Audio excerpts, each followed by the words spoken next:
আসসালামু আলাইকুম বন্ধুগণ। আমি শখের কৃষক চ্যানেলের পক্ষ থেকে আপনাদের সকলকে জানাই স্বাগতম। বন্ধুগণ, এখন আপনারা যে গাছটি দেখতে পাচ্ছেন সেটি হচ্ছে একটি কাঠগোলাপ গাছ। তো এই কাঠগোলাপের গাছটি কিন্তু আমি এই কাটিংটা থেকে চারা করা হয়েছে আর কি। তো এই কাটিংটা এত বড় ছিল না, এইরকম সাইজের ছিল, যে এইরকম সাইজের।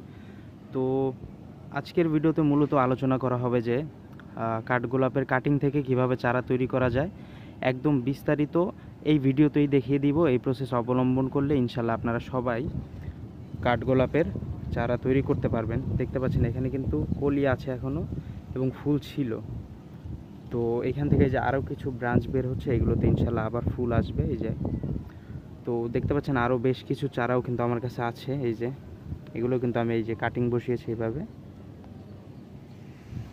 তিনটা আছে। তো এতগুলো কাটিং বসানোর উদ্দেশ্য হচ্ছে আমার গাছটা পানি জমে গাছটা মরে যাচ্ছে, তো সেই জন্য গাছের ডালগুলো কেটে আমি চারা করছি।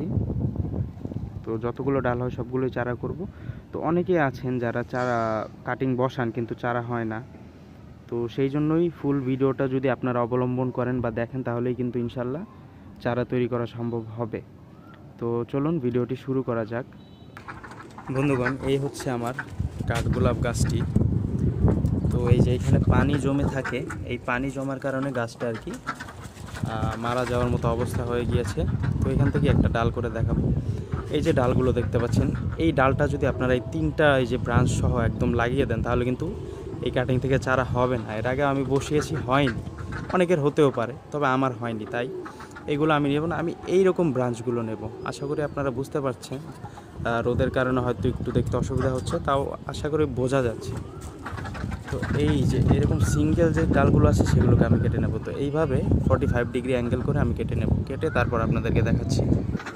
তো এই যে এভাবে 45 ডিগ্রি অ্যাঙ্গেলে কিন্তু এটা কাটা হয়ে গিয়েছে। তো এবার চলুন বাকি প্রসেসটা আপনাদেরকে স্টেপ বাই স্টেপ দেখাচ্ছি। বন্ধুগণ, নর্মালি আমি এই যে ওয়ান টাইমের গ্লাসগুলোতে চারা করে থাকি, আপনারা দেখতে পাচ্ছেন এই যে। তো এবার আমি প্রফেশনাল একটু পলিতে যেরকম নার্সারিগুলোতে চারা করে সেভাবে করে দেখাবো। তো এই ব্যাগটা অনেকটা ওই যে নার্সারির ব্যাগের মতোই।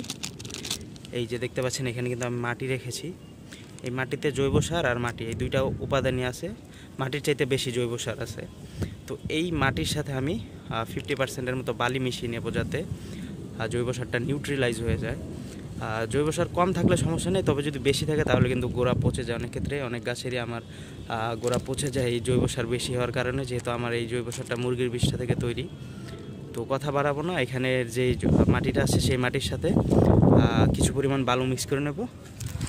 আপনারা যে কোনো বালু ইউজ করতে পারেন, আমার কাছে এই হলুদ বালি আছে, তো আমি এই হলুদ বালিটাই ব্যবহার করব। তো এই হলুদ বালির সাথে আমি যে কিছু পরিমাণ মাটি মিক্স করে নিচ্ছি। আরেকটা জিনিস কিন্তু অবশ্যই খেয়াল রাখতে হবে যে এই ধরনের গাছপালা কিন্তু বা ঘাস কিন্তু এই প্যাকেটে গজিয়ে যেতে পারে। তো সেগুলো কিন্তু রেগুলার পরিষ্কার করে দিতে হবে, নাহলে কিন্তু সেগুলোর শিকড় যদি বেড়ে যায় তাহলে আপনার কাঙ্ক্ষিত গাছটাই কিন্তু হবে না। এই বিষয়টা কিন্তু অবশ্যই খেয়াল রাখতে হবে। আর জৈব সার থাকলে কিন্তু অবশ্যই বিভিন্ন আগাছা গজাবে, এটাই স্বাভাবিক। তো এই ছিল প্রসেস মাটি তৈরির। এখন মাটিটা আমি পলিতে ভরে আপনাদেরকে দেখাচ্ছি, যেহেতু আমি এক হাত দিয়ে ভিডিও করছি, পলিতে ঢালার প্রসেসটা দেখাতে পারছি না, দুঃখিত। তো পলিতে মাটি ভরার পর এরকম একটা ছিদ্র করে নেব, তো যেখানে আমি গাছের কাটিংটা বসিয়ে দেব। আর পলিথিনটা আমি চেঞ্জও করতে পারি পরবর্তীতে, কারণ এই পলিথিনটা অলরেডি ছিঁড়ে গেছে। তো এর বদলে আপনারা চাইলে ওয়ান টাইম গ্লাসও ব্যবহার করতে পারেন, যে কোনো কিছু ব্যবহার করতে পারবেন। সোজা কথা, ড্রেনেজ সিস্টেমটা যাতে ভালো থাকে, অর্থাৎ পানি যাতে না জমে। পানি জমলে কি হয় সেটা তো আপনারা অলরেডি দেখলেনই, তো গাছ মরে যাওয়ার সম্ভাবনা থাকে। আর কাটিং যদি গোড়া পচে যায় তাহলে তো কাটিং হবেই না।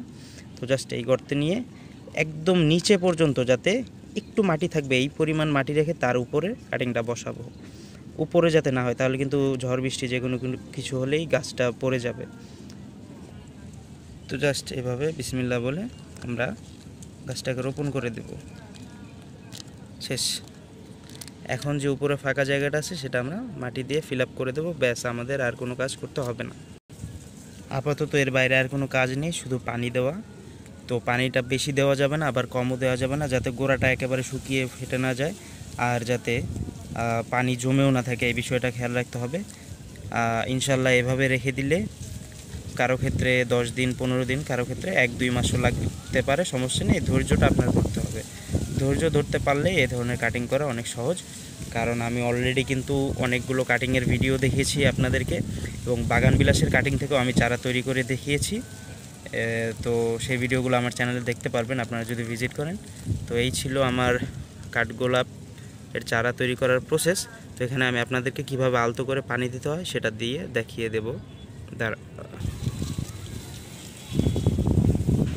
এভাবে আলতো করে পানি দিয়ে দেবো যাতে গোড়াটা ভিজে যায় আর পানি জমেও না থাকে, সেই বিষয়ে খেয়াল রাখতে হবে। এই যে দেখতে পাচ্ছেন আমি পানি দেওয়ার পরে কিন্তু পানিটা একদম নিচে দিয়ে বের হয়ে যাচ্ছে অথবা চলে যাচ্ছে।